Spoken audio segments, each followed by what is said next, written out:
Reddit by Reddit recap. r/AskReddit. What totally obvious scam do people still fall for?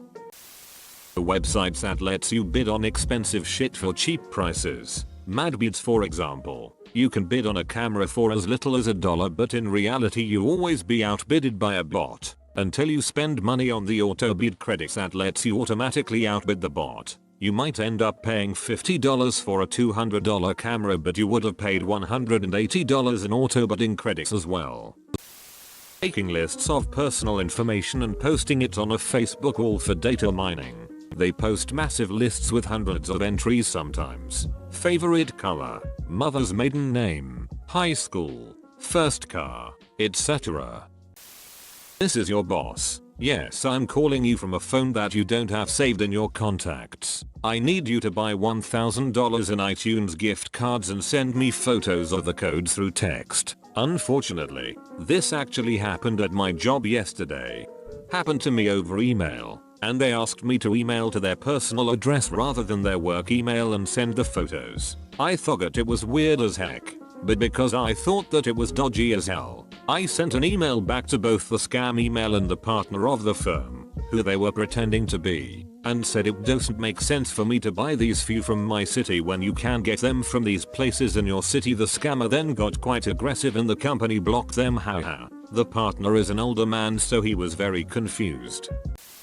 The IRS has said over and over again, and they say it every year, and it is on the news, etc. We will never call you. Yet people fall for that all the time.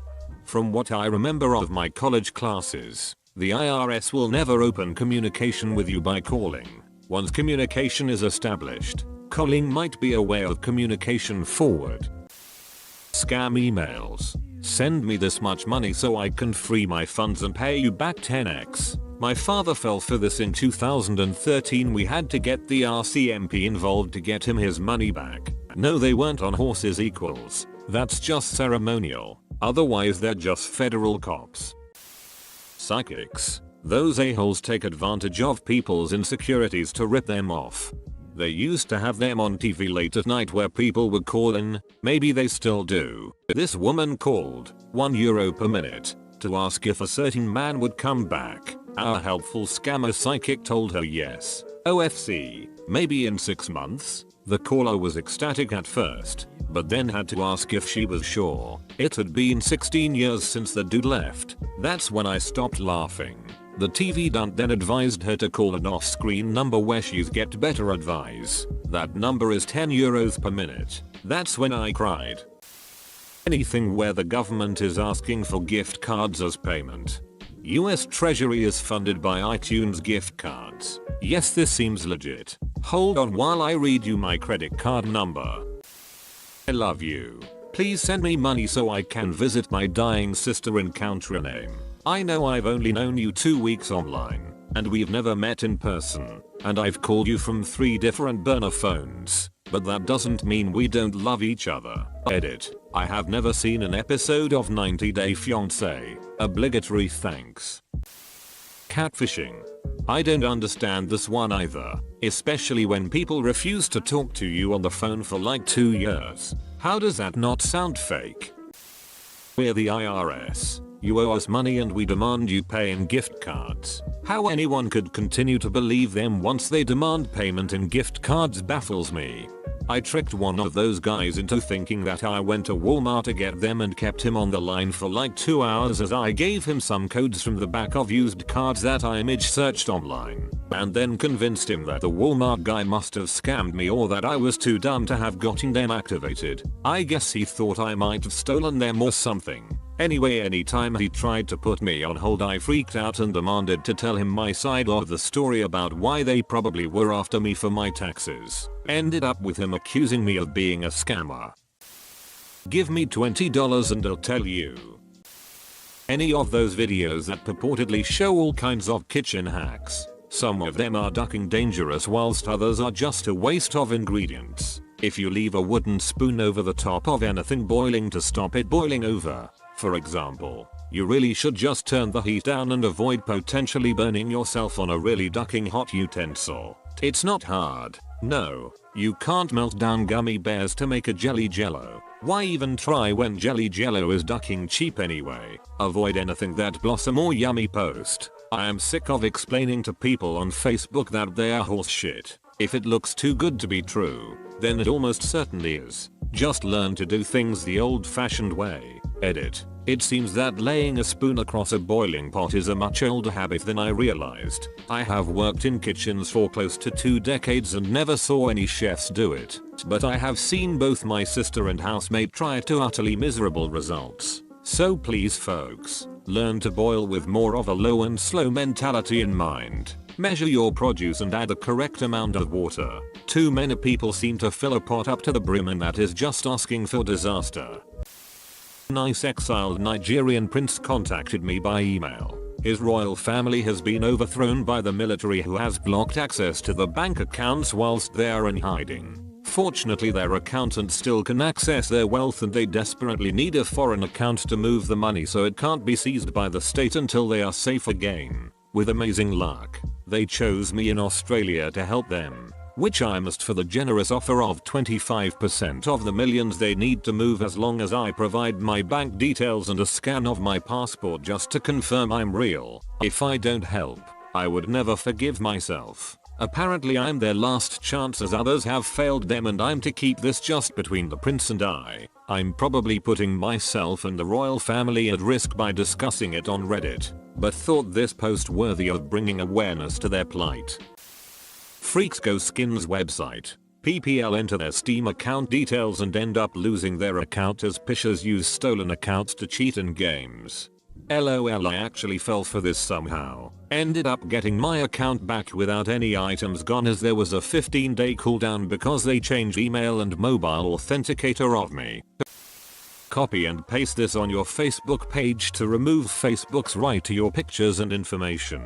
Always surprises me how stupid people can be. Casinos. I know several people who think they're good at roulette. Now don't get me wrong. Casinos can be fun, so I'm not against them. But you are always gonna lose money in the long run. Far too many people think a lucky night makes them something special.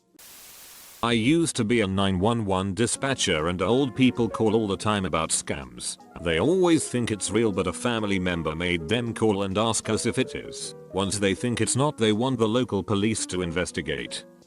Yeah, Glenda. We don't usually investigate crimes that are originating from Nigeria here in rural Montana. They often give them their social or address or other information before they call. Ugh.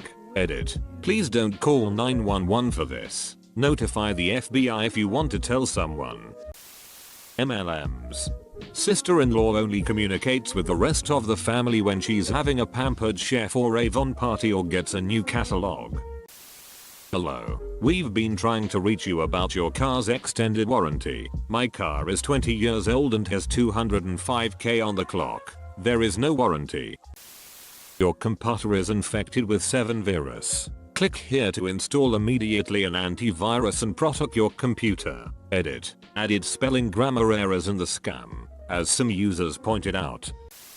Hello madam, this is Mick RRR Josh speaking. From United States. Can I get her credit card details?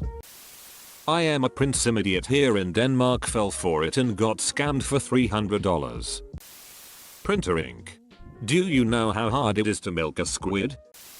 Lots of people don't understand that nearly every MLM is a pyramid scheme. Some of them actually have good products. I grew up on Tupperware. My mom supplemented her income by selling Mary Kay, and Amway has really decent soap. Unfortunately, many or even most of them are so focused on recruiting other people into the company and not selling the product, and that is where the pyramid starts to collapse. $399.99. This chair is only $300. My sister is one. I said something was $20 and goes, no, it's 19.99. I said, oh, so you're the target. Fit tea. Aren't those just filled with laxatives or some ingredient that stops you from feeling hungry? Hello, Mom. I'm calling from the Internal Revenue Service to let you know we've discovered fraudulent activity on your social security number, so we're cancelling it. I received a call saying my social security number was found at a crime scene with drugs and dead bodies. Why the hell would there be a social security number at a crime scene like that? Best comment of the day. C-sections. Women under epidural are under the advantage of not feeling the pain of childbirth, but also the disadvantage of not knowing what's going on downstairs. Some doctors will take advantage of the vulnerability of a soon-to-be mother wanting to see their child and the long hours it take to dilate, so the doctors urge women to have C-sections. It's horrible because these women don't have the same level of medical knowledge and just want to see their baby. Of course they are going to trust the doctor. Have a doula present during a birth. She'll help with the decision making. Childbirth hurts, but the pain will be over once the baby is out. C-sections however will take time for the mother to recover, because, you know, she's been sliced open. Also C-sections are hella expensive.